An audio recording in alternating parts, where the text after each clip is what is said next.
Hello BIM learners, welcome to bimmodeler.com.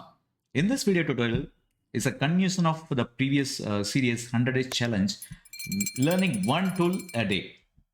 The today tool is that show history option. Have you used this tool? If you're working with a team and if you're working with a work sharing model, it is important that you use this tool and you have to see that what and when it's changed. It is also important that when you save the sync model, it is important that you give a remarks option so that the show history option will reflect the remarks.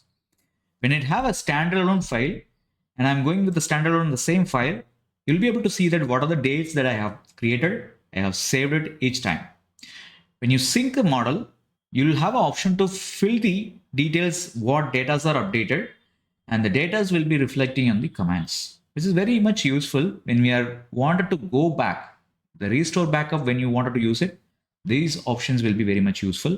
When you wanted to go for a specific date or specific changes, it is important to know.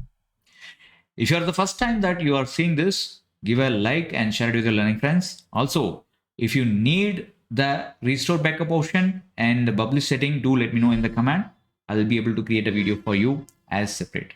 If you have any other specific question, do let me know. And also do remember this show history option is very much useful for a professor, for a student project, those who are working on a student project, and we can make sure that whether he is working from the beginning to the end, he is working very genuinely on his own. Otherwise, he is copying from somewhere or he is doing the homework by the others. You can check all the details from this show history option. With that, and I'm exiting this video.